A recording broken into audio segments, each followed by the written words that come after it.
Bonjour et bienvenue pour ce nouveau numéro de l'Actu Bourse, le magazine des tendances de marché et des sociétés cotées. Et j'ai le plaisir de retrouver sur le plateau aujourd'hui Henri Marcoux, directeur général adjoint de Tikehau Capital. Bonjour Henri. Bonjour Laurent. On se retrouve pour parler des résultats 2023 de Tikehau Capital. Mais avant d'aborder ces chiffres, Henri, j'ai besoin de votre expertise. J'ai besoin que vous me donniez un peu votre vision des différents marchés de Tikehau sur l'année écoulée parce qu'on a entendu beaucoup de choses sur le private equity, la remontée des taux, c'était parfois un petit peu angoissant, tout ça, la dette privée, l'immobilier. Bref, qu'est-ce que vous retenez de cette année écoulée ?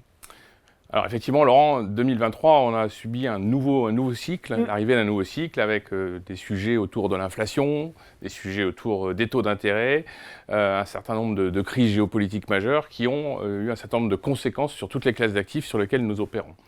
De manière globale, le constat, malgré ce contexte-là, c'est qu'en tout cas les allocations vers les actifs privés, vers les actifs alternatifs, on continue de connaître une croissance importante en 2022 et en 2023.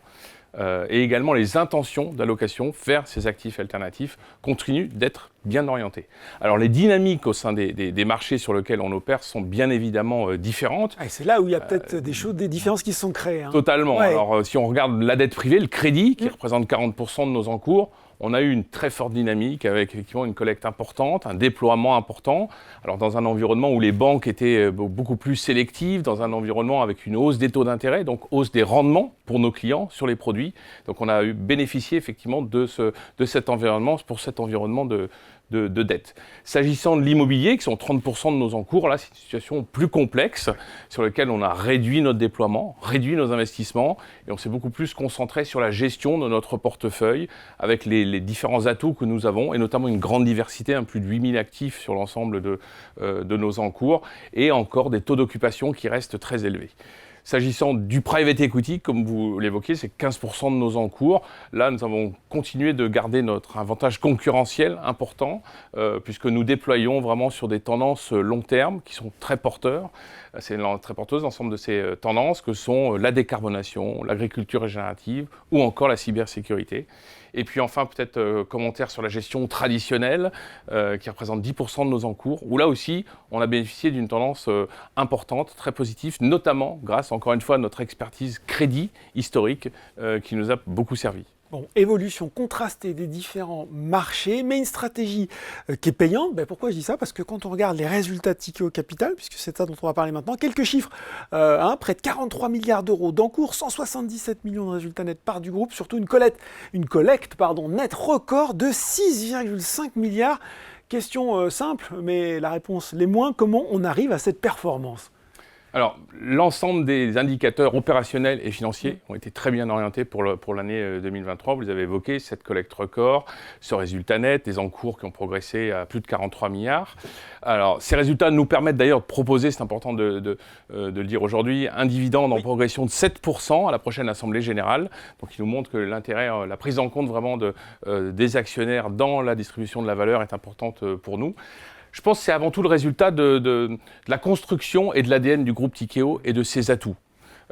Ces atouts, ils sont nombreux. Je pense que le premier, on l'a évoqué il y a un instant, mais c'est vraiment la diversification et la complémentarité des classes d'actifs qui nous permettent aujourd'hui de servir en fait des rendements risques qui sont très diversifiés en fonction des clients, en fonction des géographies et adaptés en fonction de nos clients, mais également adaptés en fonction des cycles économiques. Et on le voit, le cycle actuel, on est capable également d'avoir des rendements plus attractifs avec des couples rendement-risque intéressants. Le deuxième atout qui est important quand même s'agissant de Tikehau, c'est aussi notre capacité d'innovation et d'adaptation aux clients.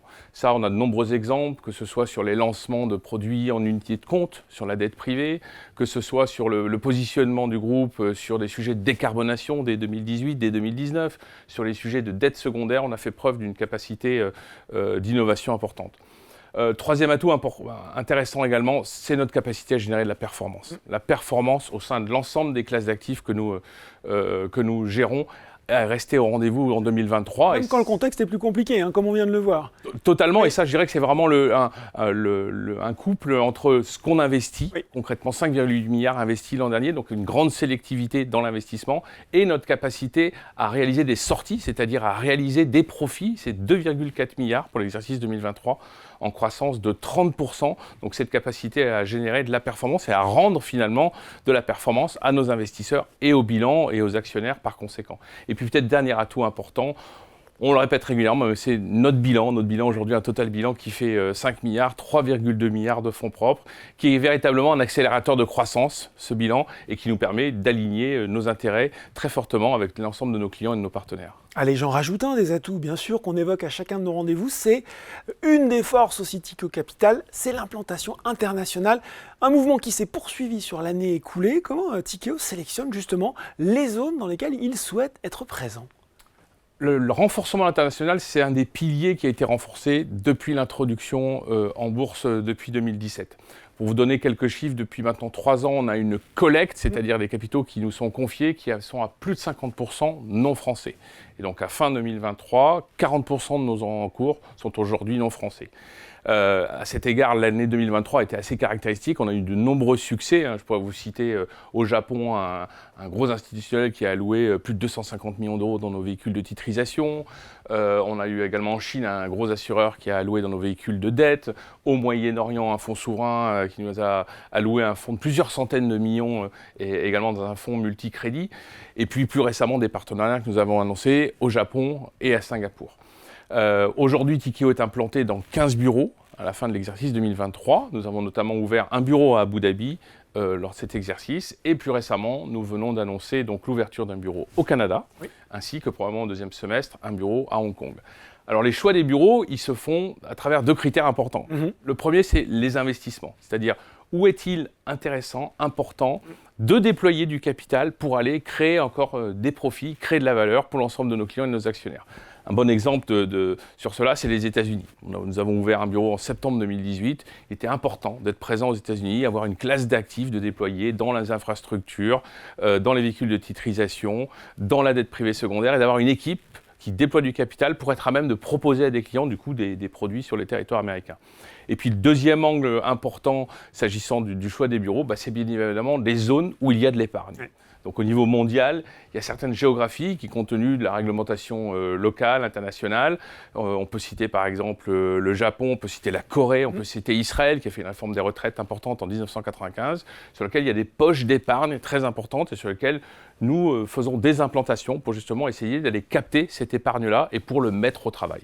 Bon, rassurez-moi Henri, la France, ça reste quand même un marché important pour Tikehau Capital. Alors la France, c'est notre marché cœur, c'est notre marché historique. C'est à partir de ce socle français et du soutien de l'ensemble de l'écosystème français que Tikehau s'est développé. Donc c'est important. C'est également très important en termes d'investissement. C'est 40% de nos investissements sont aujourd'hui situés en France. Les priorités pour la France, elles sont claires aujourd'hui. C'est consolider notre socle, notamment avec les institutionnels qui, pour beaucoup d'entre eux, sont des clients, mais sont également des actionnaires. Beaucoup de compagnies d'assurance françaises, Société Générale Assurance, Natixis Assurance, sont des actionnaires de Tikehau. Donc c'est consolider ce socle et puis travailler également l'ensemble de notre clientèle, notamment à travers la démocratisation des produits en France. Bon, démocratisation des produits, transition toute trouvée, parce que Tikehau, c'est la diversification des stratégies, mais aussi des clients avec, vous l'avez dit, cette démocratisation des marchés privés à des investisseurs particuliers depuis plusieurs années. Et là aussi, c'est une tendance qui continue de s'accélérer, notamment en 2023. Alors, nous avions été très novateurs sur ces sujets, avec une problématique qui était de dire comment est-ce qu'on prend la performance que nous étions à même de livrer aux institutionnels et comment est-ce que cette performance, on essaye de l'amener justement vers des investisseurs particuliers. Et c'est pas simple. C'est pas simple, on avait réussi à le faire, notamment à travers un certain nombre de partenariats à l'étranger, je pense à l'Italie, je pense à l'Espagne, et depuis plusieurs années avec des compagnies d'assurance françaises, où nous avons créé des unités de compte avec des supports en dette privée, et donc on a fait ces partenariats avec MACSF, Société Générale Assurance, Suravenir, qui ont contribué très fortement également ce qui ont été des moteurs de croissance importants pour Tikehau, puisqu'aujourd'hui, c'est plus d'1 milliard d'encours, c'est plus de 450 millions de collectes pour l'exercice 2023. Donc, c'est vraiment un moteur très fort. On a également, toujours dans cette optique, des initiatives importantes qui ont été lancées. Je peux citer notamment en 2023 un fonds de capital investissement, un fonds de private equity, à destination notamment d'investisseurs privés plutôt fortunés, pour leur donner accès à des palettes justement d'investissement dans l'univers du capital investissement. Et puis une initiative importante qu'on a lancée maintenant depuis plus d'1 an, qui est une plateforme digitale qui s'appelle Opal Capital et qui permet à des investisseurs privés d'investir dans des actifs alternatifs, du crédit, du private equity, du secondaire notamment, où on fait une sélection de fonds parmi les meilleurs gestionnaires d'actifs et on donne accès à travers cette plateforme digitale à l'ensemble de ces produits. Bon, là aussi, une large gamme de solutions. On est déjà bien entré dans cette année 2024 et je suis désolé, j'ai pas amené le gâteau pour souffler les bougies, mais le cœur y est puisque c'est l'année 2024 pour souffler les 20 ans de Tikehau. 20 ans, c'est le bel âge, hein, l'âge de tous les possibles, comme on dit. Comment vous abordez cette année et quelles sont les priorités stratégiques de Tikehau ? Effectivement, donc cette année, c'est les 7 ans de l'anniversaire de notre introduction en bourse, aussi. les 20 ans de la création de Tikehau Capital. Les priorités demeurent relativement claires. La première, c'est continuer à générer de la performance à travers nos fonds. Générer de la performance pour nos clients, générer de la performance pour le bilan, pour nos actionnaires. Et ça, c'est encore une fois le couple entre investir de manière sélectionnée, de manière appropriée, à travers les géographies où nous sommes présents, et puis désinvestir, je l'évoquais tout à l'heure, 2,4 milliards de cessions en 2023, pour réaliser de la performance et livrer de la performance à nos clients. Deuxième priorité, ça va être sur faire grandir la plateforme. Et donc comment est-ce qu'on collecte plus à travers l'ensemble des géographies où nous sommes présents, avec 2 axes importants, nos stratégies phares dans la dette privée, dans le private equity, à travers la décarbonation, et puis accompagner la croissance de nouvelles initiatives, de nos nouvelles stratégies, de nos nouvelles innovations. Je pense notamment à l'agriculture régénérative ou encore à la dette immobilière, qui sont des nouvelles initiatives que nous avons lancées depuis 2023. Et puis troisième priorité qui a été très claire et énoncée lors de nos résultats, c'est également reconforter et travailler encore plus sur la profitabilité. On a eu une croissance très forte dans les résultats opérationnels de la gestion d'actifs l'an dernier qu'on souhaite renforcer avec notamment une priorité à l'international s'agissant du développement. Bon, et quand on a 20 ans et qu'on s'appelle Tikehau Capital, on pense déjà au long terme. Vous avez confirmé les objectifs de long terme. Il y en a même un qui a été précisé. Est-ce qu'en guise de conclusion, vous pouvez les rappeler pour nous ?